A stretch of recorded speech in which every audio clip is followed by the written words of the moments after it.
Mas o importante é que nós temos que estar muito atentos a essa extrapolação, que é outra forma de dizer o mal entendido. Que é outra forma de dizer que o entendimento não dá conta disso tudo. A filosofia lida com duas dimensões essenciais.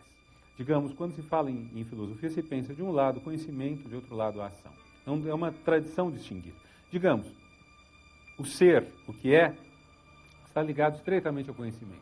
A teoria do conhecimento pode ter vários nomes, pode ser ciência, pode ser gnoseologia, pode abrir espaço para as teorias das ciências, epistemologias.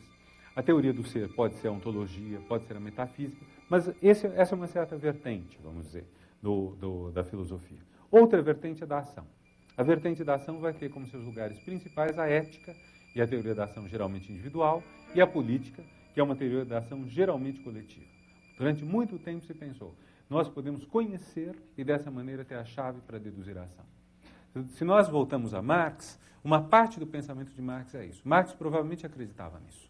O marxismo talvez vá além de Marx. Se vocês leem o 18 Brumário, de Luiz Bonaparte, em que Marx analisa a França entre 1850 e 52, digamos, o fim da Segunda República, o golpe que Napoleão III dá nela, vocês veem que é possível perceber de cada grupo social como ele age, ou como ele não age, como ele deixa de agir, em função da sua origem.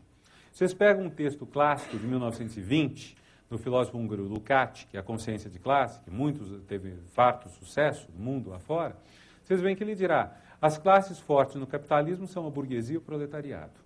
Por serem classes fortes, as classes antagônicas, elas conseguem ver o futuro. As classes fracas são a pequena burguesia e o campesinato. Elas não conseguem ver o futuro. Então, da posição delas, a gente tira a ação delas. Do conhecimento que a gente tem sobre as classes, a gente infere a ação. Essa é uma leitura que foi feita de Marx. Para Freud, se alguém lembra, ou se alguém viu o filme Freud Além da Alma, que é um filme que hoje parece um tanto caricato, mas que é bom lembrar, teve como roteirista Jean-Paul Sartre, e como diretor, se eu não estou confundido, John Huston, quer dizer, então, primeiríssimo time. Se alguém viu ou lembra esse filme, é um Freud, vamos, das causas. Você tem o trauma, você traz o trauma à tona, resolveu. Mais uma pessoa saudável, praticamente curada. Então, o conhecimento produz um efeito da ação. Hoje, eu creio que essas leituras se tornaram difíceis de sustentar. Se a gente voltar à trilogia dos grandes pensadores, eu diria que a maior parte dos freudianos e daqueles que inovaram no pensamento marxista não compartilharia essa tese hoje. E Nietzsche, já ele, não compartilharia.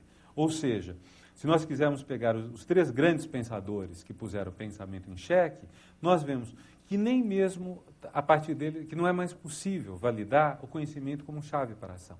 Não é mais possível fazer uma grande teoria do conhecimento, das posições do conhecimento sobre nós, e dizer, nossa ação decorre disso. Nossa ação passa a ter, então, um elemento, de certa forma, obscuro. Talvez a grande questão filosófica hoje seja o agir. Seja o agir político, o agir ético, o agir inovador, o agir criador. E talvez por isso a gente possa fechar com um pensador improvável, que é Maquiavel. Um pensador moral. Chamar Maquiavel de pensador moral é muito improvável, muito esquisito, porque ele aparece como um grande pensador amoral.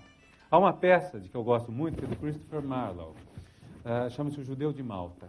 É uma peça do final do século XVI, uma peça inglesa. O Judeu de Malta é um personagem que é uma encarnação do fofoqueiro, do intrigante, porque em Malta, dividida disputada entre turcos e cristãos, ele faz intrigas de um contra os outros, até que os dois chegam a um acordo que é exterminado. O ponto comum, vamos dizer, somos inimigos, mas ele é pior do que nós todos. Mas é interessante o prólogo, que aparentemente não tem nada a ver com isso, em que alguém vem à cena e diz: dizem que Maquiavel atravessou os Alpes e chegou aqui. Maquiavel é uma brincadeira entre o Máquia, forma escocesa, que indica filho, e Evil, o mal. É como o trocadilho nosso seria Malquiavel, o Demo Júnior, uma coisa assim. Dizem que Malquiavel chegou aqui ao Brasil. Então é uma coisa muito interessante, porque vocês têm esse pensador que foi constituído ao longo dos séculos, durante quase 500 anos, durante 400 e tantos anos, como pensador do mal. E, no entanto, um dos grandes pensadores do século XX, embora não dos mais conhecidos, que é Merleau-Ponty, numa nota sobre Maquiavel, que ele escreve no seu livro Signos, diz: talvez Maquiavel seja o grande pensador moral da nossa época. Por quê? Porque Maquiavel coloca algumas questões que são decisivas para a moral. Primeira, a escolha. Você como Maquiavel, é forçado, é obrigado a escolher sem ter que simplesmente comprar uma escolha pronta. Nós não temos mais hoje regras definidas, não sabemos mais qual o caminho exatamente a trilhar. Os códigos e as leis definem apenas códigos e leis, não definem a conduta ética. Então, o que é uma ação ética hoje? É uma ação que exige, primeiro, que nós escolhamos envolvendo nossa própria responsabilidade. Quando eu ajo, eu tenho que pensar qual o resultado da minha ação. É muito fácil dizer, por exemplo, devemos dizer a verdade sempre. Agora, e se dizer a verdade causar uma dor enorme a alguém sem nenhuma necessidade? É complicado. Agora, então pode ser que mentir seja mais válido, mas e se se nós temos uma relação na qual é importante dizer a verdade? Uma relação na qual é fundamental que tudo seja dito para justamente construir uma relação de qualidade melhor. O que acontece mais nas relações mais íntimas e, sobretudo, quando queremos que elas vão para frente. Então, não existe aí mais uma regra pré-determinada. Depende muito do que está presente entre as pessoas, do que vale entre elas. Maquiavel tem esse lado que nos parece, ou que pareceu a fonte da imoralidade a ele atribuída, que é a insegurança do agir. A insegurança do quadro em torno. Maquiavel não propunha que todo mundo fizesse o que melhor lhe parecesse. Ele escreveu para o príncipe. O príncipe que não tem uma rede de proteção, o príncipe que não tem garantia do resultado dos seus atos, o príncipe pode eventualmente agir fora do cânone, fora da lei.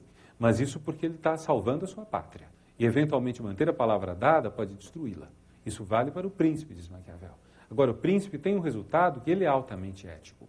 É o resultado de que ele arca com as consequências dos atos.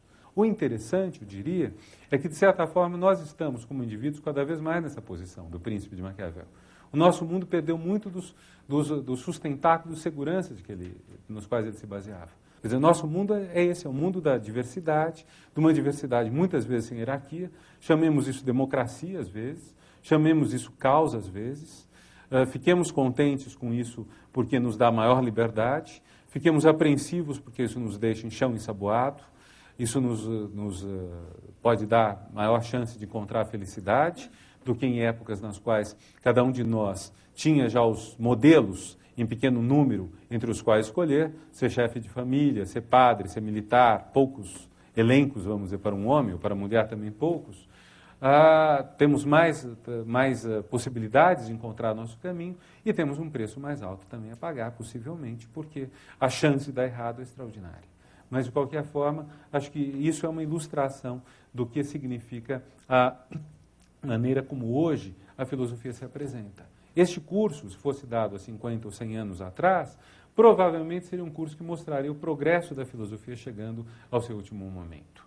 Então, o interesse em ler Aristóteles, Platão, etc., seria um interesse genuíno, mas seria um interesse interna corporis. Seria um interesse que, de forma alguma, diria, eles são válidos. Hoje, nós não podemos ler a filosofia sem pensar nessa irredutibilidade. E esse é o ponto interessante, porque eu creio que todos vocês têm uma formação científica em maior ou menor grau. Eu acho que é interessante, então, levar em conta que vocês vão estar em contato com um pensamento que é altamente racional, mas que não compartilha com a ciência essa ideia de que, de alguma forma, nós cheguemos a um resultado, a uma conclusão, a uma consequência, a um acordo, a nada disso.